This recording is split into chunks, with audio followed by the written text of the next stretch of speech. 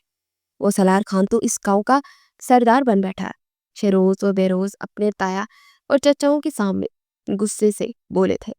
ابراہیم نے بھی ان کی ہاں میں ہاں ملائی تھی، کیونکہ اب ان کو کوئی بھی گاؤں میں عزت دیتا ہی نہیں تھا، کیونکہ کوئی بھی مسئلہ ہوتا لوگ سالار کے پاس جاتے تھے، جو ان کے مسئلے کا بخوبی حل نکال لیا کرتا تھا۔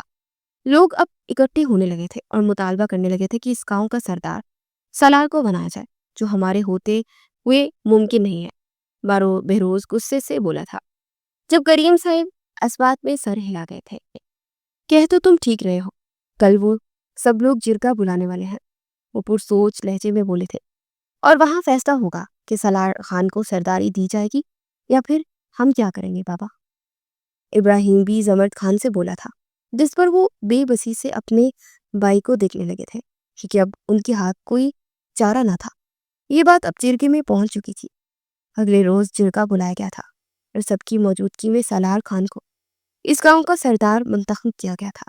سالار کے کانٹیکٹس نہ صرف بزنس میں تھے، بلکہ اس کو زمینوں پر بھی کام کا تجربہ تھا۔ وہ اپنے باپ کی طرح ہی ذہانت سے بھرپور شخص تھا، جس کا کوئی بھی فیصلہ، کوئی بھی ڈیل کبھی غلط نہ ہوئی تھی۔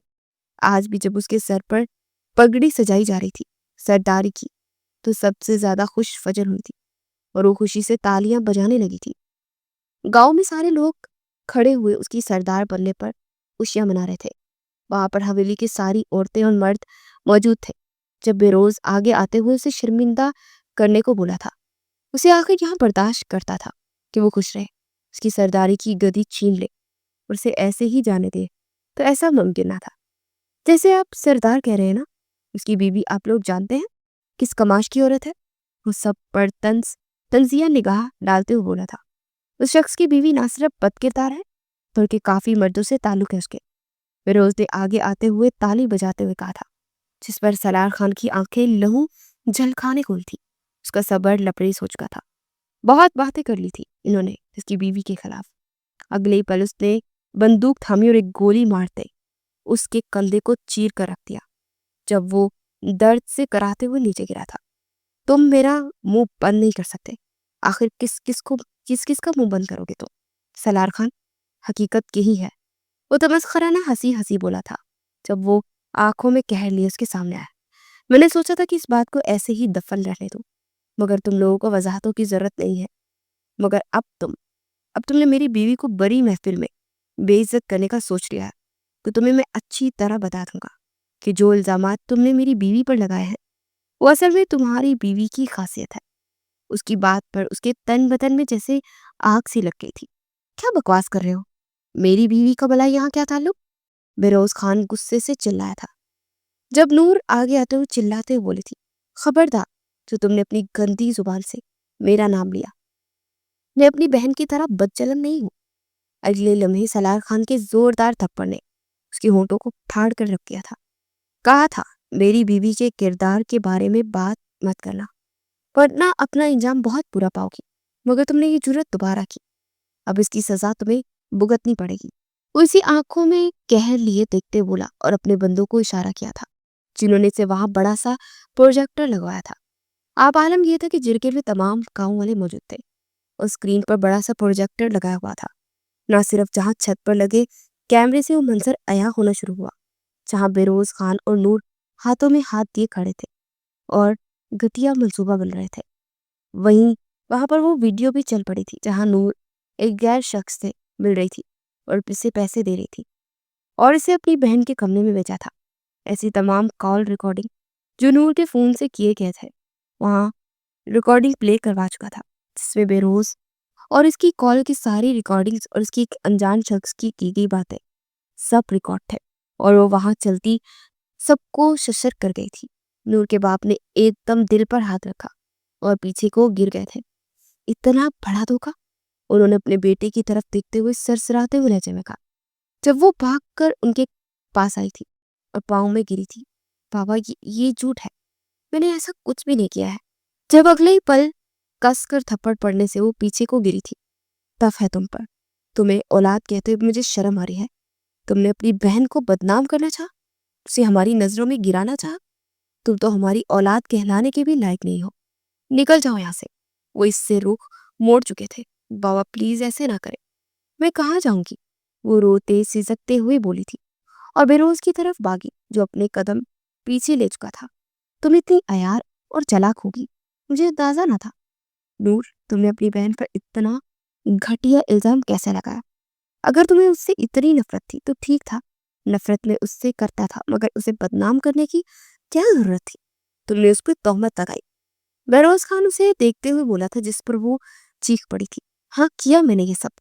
یہ پاگل تو تم جیسے شخص سے محبت کرتی تھی، تمہاری محبت کے دم بڑھتی تھی۔ یہ میں نے اس کے کان بڑے تھے کہ تم اس سے محبت نہیں کرتے، مگر اس پاگل لڑکی کو سمجھ نہیں آتا تھا۔ شروع سے تم سے پیار کرتی تھی، لیکن میں نے اپنی کوشش نہیں چھوڑی تھی۔ میں اس دن تمہاری باتیں سنی تھی، میں نے بہروز خان جو تم اپنی دوست سے کر رہے تھے اور کہہ رہے تھے کہ تمہیں اس لڑکی سے رشتہ نہیں کرنا، تم کوئی کمزوری ڈھونڈ رہے ہو، اور اس کی اس نے تمہارا ساتھ دیا تھا۔ میں پانے کے لیے میں نے اس لڑکے کو بلایا کیونکہ نفرت کرتی تھی وہ فجر سے۔ میرے ماں باپ کا پیار شروع سے لوٹا ہے اس نے، ہمیشہ ان کی آنکھوں کا تارا بن کر رہی ہے، مگر میں کہاں تھی؟ مجھے تو یہ نظر انداز کر گئے تھے، تو پھر میں اس سے انتقام کیوں نہ لیتی؟ وہ چیخ ہی تو پڑی تھی اپنی مظلومیت کے رونے روتے، جب سبھی اسے نفرت اور حقارت سے دیکھنے لگے تھے۔ تم پاگل ہو چکی ہو نور، تم نے اتنا سب کچھ کر کے بھی کچھ نہیں پایا، تم خالی ہاتھ رہ گئی۔ فجر آگے آتے اس پر ترہم بھری نگاہوں ڈالتے بولی، جس پر وہ اس کا ہاتھ چٹک گئی تھی۔ نہیں مانگنی مجھے کسی سے بھی معافی، میں ایسے ہی ٹھیک ہوں، وہ چلا کر بولی جب اگلے ہی پل سالار خان نے اسے اشارہ کیا، اپنے بندوں کو جو اسے زمین پر بٹھا گئے تھے اور اس پر تہمت لگانے کی سزا میں کوڑے برسانے لگے تھے۔ جب 10 کوڑے پڑنے کے بعد وہ معافی مانگنے پر اتر آئی۔ پلیز چھوڑ دو، مجھ سے درد ہو رہا، مجھے معاف کر دو۔ فجر تم تو روکو نہ اسے، مگر اس کی بات پر منہ موڑ گئی تھی۔ نور نے اسے زمانے میں رسوا کر کے رکھ دیا تھا، پھر وہ کیوں اس سے معافی مانگ رہی تھی؟